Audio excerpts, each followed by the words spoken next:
বন্ধুরা, সমুদ্রের নিচে কি আছে? আপনাদের সামনে দুটি ছবি আছে। একটিতে আমরা 93 বিলিয়ন আলোকবর্ষ দূরে মহাকাশের গভীরে ডুব দিয়েছি। অন্যদিকে আমরা এখনো পৃথিবীর সমুদ্রের গভীরে পৌঁছতে পারিনি। সমুদ্রের রহস্য কি? আমরা মঙ্গল গ্রহ সম্পর্কে এত কিছু জানি, কিন্তু আমরা সমুদ্রের মাত্র 5% জানতে পেরেছি। আমরা আমাদের সূর্যকে ছুঁতে পারছি, কিন্তু সমুদ্র ভেদ করতে পারছি না। কেন? এই প্রশ্নগুলি সমুদ্রকে বেশ রহস্যময় করে তোলে। সমুদ্রের জগতে কোন রহস্য লুকিয়ে আছে যেখানে এখনো আমরা পৌঁছতে পারিনি, অথচ আমরা মঙ্গল গ্রহতে পৌঁছতে পেরেছি? সমুদ্র কতটা গভীর? সমুদ্র কোথায় শেষ হয়? আর সবচেয়ে গুরুত্বপূর্ণ প্রশ্ন, সমুদ্রের নিচে কি আছে? আসুন আজ আমরা সমুদ্রে যাত্রা করি।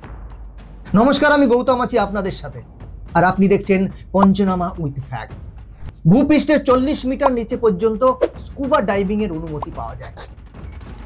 100 মিটার গভীরে ডুবুরিরা ডুব দিতে পারে, তবে এই গভীরতায় জলের চাপ বৃদ্ধি পায়। সাবধানতা অবলম্বন না করলে শরীরের বিভিন্ন অংশে আঘাত লাগতে পারে।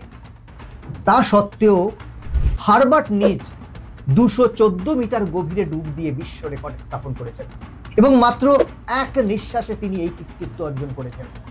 সমুদ্রের আরো নিচে 332 মিটার স্কুবা ডাইভিং এর বিশ্ব রেকর্ডটি মিশরের আহমেদ গাবারের তৈরি। সমুদ্র পৃষ্ঠ থেকে 443 মিটার গভীরতা, এতটাই গভীর যে নিউ ইয়র্কের এম্পায়ার স্টেট বিল্ডিং ডুবে যাবে। এর নিচে 500 মিটার গভীরতায় আমরা নীল তিমি দেখতে পাই, যার ওজন প্রায় 150,000 কিলোগ্রাম। আমরা সমুদ্রের যত গভীরে যেতে থাকবো, তত আমাদের উপরের জলের ওজন বৃদ্ধি পায়, যার ফলে এগিয়ে যাওয়া কঠিন হয়ে পড়ে। জলের চাপ এতটাই বৃদ্ধি পায় যে নীল তিমিও এই গভীরতার নিচে প্রবেশ করতে পারে না। একইভাবে আমেরিকান সি উলফ সাবমেরিন 500 মিটারের নিচে যেতে পারে না। আরো নিচে 535 মিটার হলো সেই গভীরতা যেখানে একটি পেঙ্গুইন সমুদ্রে 20 মিনিটের জন্য ডুব দিতে পারে। পেঙ্গুইনের হাড়গুলি এত চাপ সহ্য করতে পারে। আরো নিচে 830 মিটারে এমনকি বুর্জ খলিফাও এই গভীরতায় ডুবে যায়। 1000 মিটার নিচে স্কোরি জোন শুরু হয়, যেখানে আলো পৌঁছতে পারে না। 1280 মিটার গভীরতায় এই টার্টেলগুলো পাওয়া যায়। এগুলি খুব বড় হয়, যার ওজন প্রায় 700 কিলোগ্রাম। 2000 মিটার গভীরতায় রিয়েল লাইফ এলিয়েন পাওয়া যায়, কালো ড্রাগন ফিশ, যা সমুদ্রের অন্ধকারে লুকিয়ে থাকে। এটি এই গভীর অন্ধকারেও সহজে দেখতে পায়। 2250 মিটার গভীরতায় কোলোসিস স্কুইডও পাওয়া যায়। এই কোলোসিস স্কুইডগুলো 14 মিটার লম্বা এবং 750 কিলোগ্রাম ওজনের হয়। তাদের এক একটি চোখ একটি থালার মতো, এবং তাদের জাবরাগুলি ধারালো দাঁত দিয়ে সজ্জিত, যা তাদের শিকারকে ধরে ফেলতে এবং হত্যা করতে সক্ষম করে। স্পাম তিমি এবং ব্ল্যাক স্কুইজ সমুদ্রে সর্বদা লড়াই করতে থাকে, কারণ তারা একে অপরকে শত্রু মনে করে। সমুদ্রের আরো নিচে 3800 মিটার গভীরে টাইটানিকের ধ্বংসাবশেষ এখনো বিদ্যমান।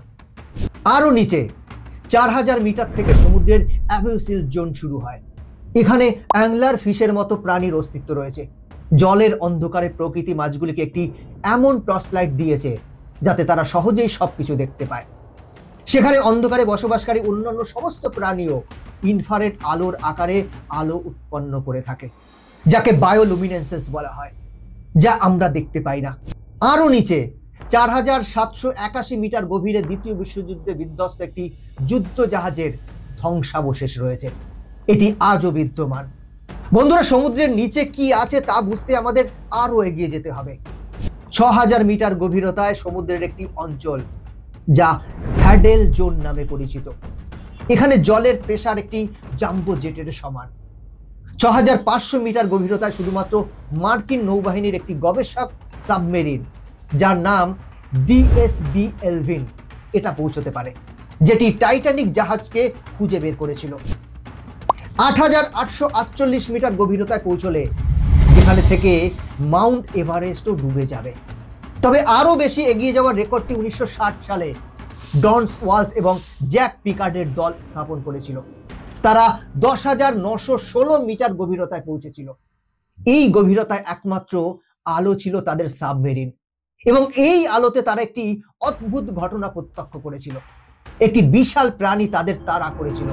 তবে এখানে জলের চাপ এত বেশি ছিল যে সাবমেরিনের একটি অংশ ফেটে যায়, যা তাদের অবিলম্বে উপরে উঠতে বাধ্য করে। সমুদ্রের আরো নিচে 10,972 মিটার গভীরতা, ততটা যতটা একটি বাণিজ্যিক বিমান যে উচ্চতায় উঠতে পারে। সমুদ্রের আরো গভীরে 11,000 মিটার গভীরে মারিয়ানা ট্রেঞ্চ অবস্থিত। এটি সমুদ্রের সবচেয়ে গভীরতম স্থান। এটি চ্যালেঞ্জার ডিপ নামেও পরিচিত। এটি এখনো পর্যন্ত আবিষ্কৃত সবচেয়ে গভীরতম স্থান, এবং কেউ কখনো এর থেকে গভীরে যেতে পারেনি। সমুদ্রের এই গভীরতায় অনেক ভয়ঙ্কর রহস্য লুকিয়ে আছে।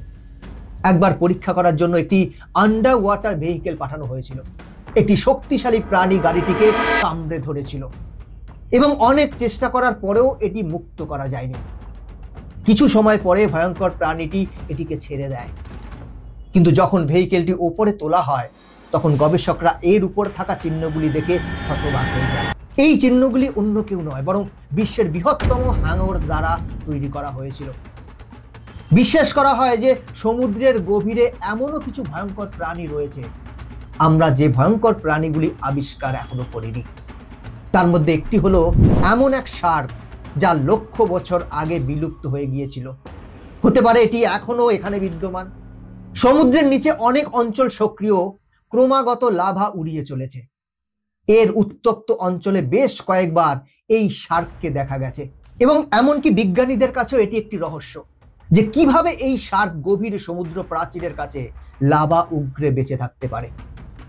আমরা মারিয়ানা ট্রেঞ্চে পৌঁছেছি, যা মানুষের খুঁজে পাওয়া সমুদ্রের সবচেয়ে গভীরতম স্থান। এর আগে এখনো পর্যন্ত কেউ যেতে পারেনি।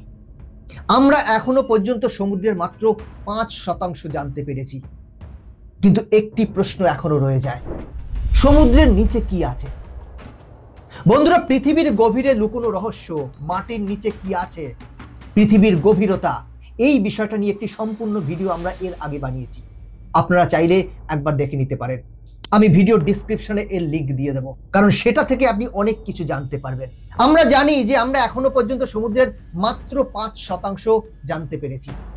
অতএব সমুদ্র জগৎ সর্বদা আমাদের কাছে একটি রহস্য রয়ে গেছে। বন্ধুরা, সমুদ্রের তলদেশে কি রয়েছে তার রহস্য সমুদ্রের বাকি 95% অংশে চাপা পড়ে আছে। বিজ্ঞানীদের মতে সমুদ্রের তলদেশে নতুন এবং অদ্ভুত প্রজাতির প্রাণী থাকতে পারে, যেমন বিশাল টিউব ওয়ার্মস এবং ভ্যাম্পায়ার স্কুইড। সমুদ্রের তলদেশে অনেক সম্পদ যেমন তেল, খনিজ পদার্থ ইত্যাদি থাকতে পারে, যা আমাদের অর্থনীতিকে শক্তিশালী করতে পারে। সমুদ্রে এমন কিছু প্রাচীন সভ্যতার প্রমাণ থাকতে পারে যা এখনো আমাদের নজরে আসেনি। বন্ধুরা, আপনাদের মতে সমুদ্রের এই বাকি 95% অংশে কি থাকতে পারে বলে আপনার মনে হয়? আপনার মতামত কমেন্ট করে জানাবেন। বন্ধুরা, আজকের ভিডিও এখানেই শেষ করছি। এরকম ইনফরমেটিভ ভিডিও দেখার জন্য চ্যানেলটিকে সাবস্ক্রাইব করে বেল আইকনটি প্রেস করে রাখবেন। আমি গৌতম ছিলাম আপনাদের সাথে। দেখা হচ্ছে পরবর্তী ভিডিওতে।